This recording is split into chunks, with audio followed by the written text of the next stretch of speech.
O Senhor esteja convosco. Ele está no meio de nós. Proclamação do Evangelho de Jesus Cristo segundo João.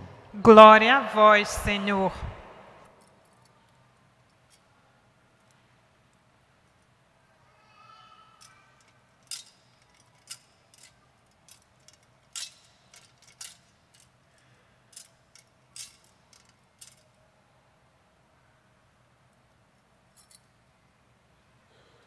Naquele tempo, quando a multidão viu que Jesus não estava ali, nem os seus discípulos, subiram às barcas e foram à procura de Jesus em Cafarnaum. Quando o encontraram no outro lado do mar, perguntaram-lhe: Rabi, quando chegaste aqui? Jesus respondeu: em verdade, eu vos digo, estais me procurando, não porque vistes sinais, mas porque comestes pão e ficastes satisfeitos. Esforçai-vos, não pelo alimento que se perde, mas pelo alimento que permanece até a vida eterna, e que o Filho do Homem vos dará. Pois este é quem o Pai marcou com seu selo. Então perguntaram: que devemos fazer para realizar as obras de Deus? Jesus respondeu: a obra de Deus é que acrediteis naquele que Ele enviou. Eles perguntaram: que sinal realizas para que possamos ver e crer em Ti? Que obra fazes? Nossos pais comeram maná no deserto, como está na Escritura: pão do céu deu-lhes a comer. Jesus respondeu: em verdade vos digo, não foi Moisés quem vos deu o pão que veio do céu. É meu Pai que vos dá o verdadeiro pão do céu. Pois o pão de Deus é aquele que desce do céu e dá vida ao mundo. Então pediram: Senhor, dá-nos sempre desse pão. Jesus lhes disse: eu sou o pão da vida. Quem vem a mim não terá mais fome, e quem crê em mim nunca mais terá sede. Palavra da salvação. Glória a vós, Senhor.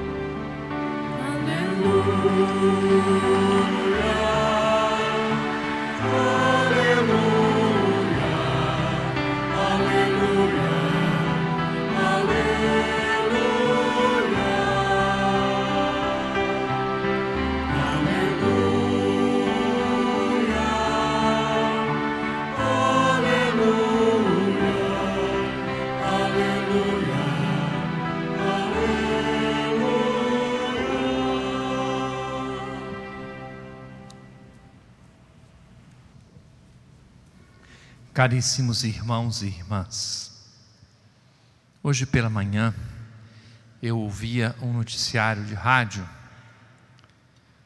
que apresentava um levantamento das pessoas que vão à feira para fazer as compras de suas casas.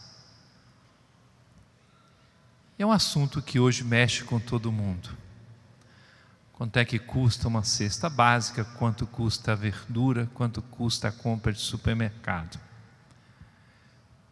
Vocês conhecem esse assunto na cabeça e no bolso.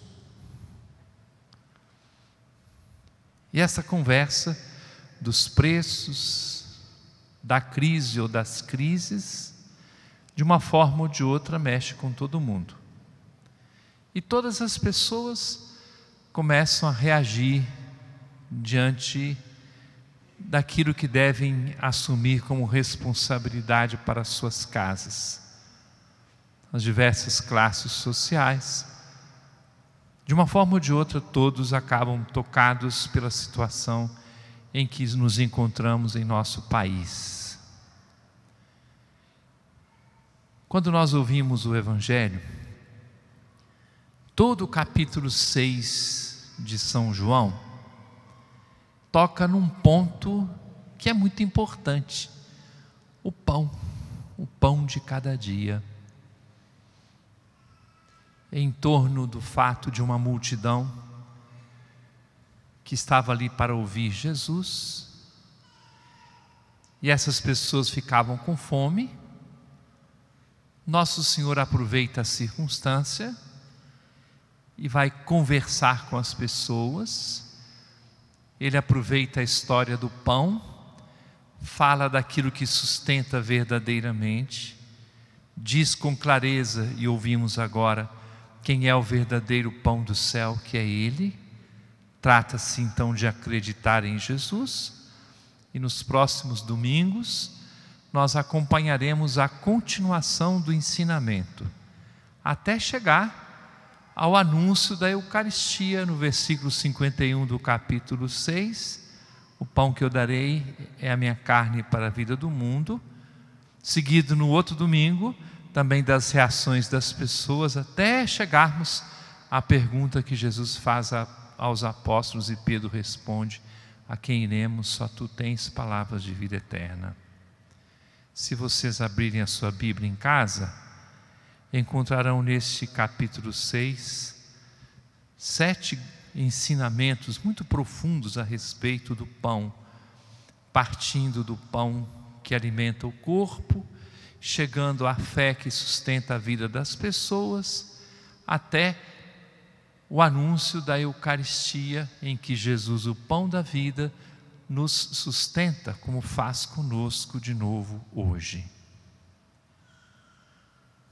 Algumas coisas que são ditas em palavras de Jesus em torno da multiplicação dos pães. Não na narrativa do Evangelho de São João, mas em um dos outros textos, há uma frase provocante, em que Jesus diz aos seus apóstolos, que mostram que o povo está com fome: dai-lhes vós mesmos de comer. Nós somos responsáveis uns pelos outros, começando pelo pão material. Vocês já devem ter ouvido esta observação, que só aquilo que se desperdiça de supérfluo no mundo seria suficiente para resolver o problema da fome no mundo. Vivemos uma cultura, e o Papa Francisco se referiu a isso há pouco tempo, uma cultura do descarte, onde a gente descarta as coisas, joga fora, desperdiça, desde coisas até chegar às pessoas. O que nós ouvimos do Evangelho e que vemos dos gestos de Jesus é que não se desperdiça, não se joga fora, aprende-se a viver com mais sobriedade. Os momentos de crise servem para nós revermos aquilo que compramos ou deixamos de comprar. Tudo isso, um momento difícil, pode servir para o nosso aprendizado. Até porque foi colocado na cabeça da gente que a chave é o consumo. Consumir, consumir, consumir. E nós estamos vendo no que deu essa ideia do consumo.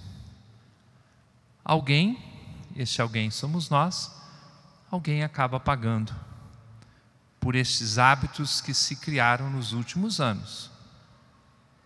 E nós precisamos então nadar contra a correnteza.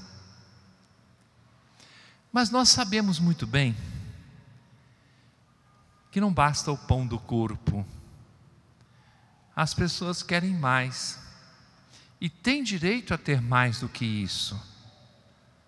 Eu preciso do pão da amizade, preciso do pão do reconhecimento, do carinho. Eu preciso do pão do afeto. E passando para o nosso campo, eu preciso do pão da palavra, preciso da fé que se alimenta. E é por isso que você vê a igreja hoje. Porque não basta trabalhar a semana inteira, cuidar da sua família, prover a sua família. Você precisa de mais coisas do que o sustento, a roupa, ou a comida, ou o teto. Você e eu precisamos de outras coisas, além deste alimento que sustenta o nosso corpo. Nós precisamos do pão da fé precisamos do pão da vida. Este é o sentido da vida da igreja. Padre Francisco toma posse hoje como pároco. Você vai encontrar duas coisas muito importantes. No evangelho que ouvimos, as pessoas disseram assim: dai-nos sempre deste pão.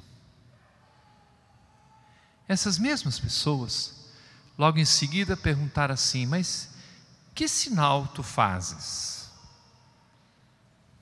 Você, padre, os outros padres e eu também como bispo, e os cristãos no meio do mundo, nós somos provocados pelas perguntas das pessoas. Algumas são perguntas muito inocentes, outras nem tanto, e outras são maldosas. No entanto, nós fomos feitos servidores do povo de Deus, servidores do mundo, servidores da humanidade, com as suas qualidades e também com os seus defeitos. Durante esses dias, várias vezes o Padre Francisco se manifestou diante de mim, também com um sadio temor diante da responsabilidade da paróquia de Nazaré. E eu dizia: vá em frente com toda a disposição, com toda a prontidão, não se assuste, porque o Senhor, Ele dá a sua graça. Mas eu acho que ter medo é uma coisa muito sadia. Quando a gente já chega achando-se dominador de tudo, fica muito ruim. O bom é quando a gente chega com jeito e se aproxima das pessoas e das realidades com um respeito profundo. Eu estou diante de vocês aqui pregando a palavra de Deus, mas eu tenho que respeitar o mistério de Deus que acontece em vocês, a sua vida, a sua fé. E o padre também tem que fazer o mesmo. Nós tomamos conta de uma realidade que pertence ao próprio Deus. O que o sacerdote deve ter como missão, tarefa importante? E aí eu chego à palavra do apóstolo São Paulo na segunda leitura de hoje. O apóstolo São Paulo convidava os efésios a serem homens novos. Qual é a tarefa do padre? Qual é a tarefa do pregador do evangelho? Qual é a tarefa do pastor do povo de Deus? Não é outra senão ajudar as pessoas a viverem uma vida diferente. Eu comecei refletindo sobre alimentos, sobre preço, mas era óbvio que eu não precisava de parar nesse assunto, porque para isso vocês podem ler os jornais. Eu queria ir adiante. A função do padre é cuidar da comunidade, para que esse povo seja um povo de homens e mulheres renovados no Espírito Santo, que vivam uma vida diferente, que vivam uma vida nova. Por isso que nós nos reconhecemos pecadores, procuramos o sacramento da penitência, procuramos o alimento da Eucaristia. Por isso é que nós nos ajudamos mutuamente na formação, na educação da fé. Queremos ser homens novos. Quem nos faz homens novos não é a minha força ou a força do Padre Francisco, é a graça de Deus. É o Senhor que nos conduz para sermos homens e mulheres renovados no Espírito Santo. Revistamo-nos de novo, mais uma vez, deste homem novo que nós recebemos na graça do batismo, e estejamos dispostos neste domingo e durante essa semana a viver de verdade como homens novos. Só termino dizendo uma coisa. Na primeira leitura, Deus deu o maná e disse: cada dia você tem que buscar de novo o alimento. Nenhum de nós diga assim: já sei, já vivi muito de igreja. Ontem eu me lembrei que uma vez uma pessoa disse para mim assim: eu não preciso ir à missa não. É mesmo? Por quê? Não, porque eu estudei num colégio de padre e eu já fiz a minha caderneta de poupança, eu já tenho a missa para o resto da vida. Eu não tenho a missa para o resto da vida. A missa de hoje é de hoje. A graça de hoje é de hoje. É Santo Ambrósio que diz: eu temo Deus que passa e não volta. Porque a graça de hoje, desta meditação da palavra de Deus para vocês e para mim, é para hoje. A graça de ser pároco para o Padre Francisco tem que ser assumida hoje. E um dia depois do outro, a graça de você viver na sua família, você que tem o sacramento do matrimônio, é a graça para hoje. A Eucaristia que nos sustenta é para a gente ser fiel a Deus hoje. Então esta Eucaristia seja, como alguém disse, a primeira, a última e a mais importante da nossa vida, a única. Façamos um pouquinho de silêncio e meditemos sobre aquilo que a palavra de Deus nos ofereceu hoje.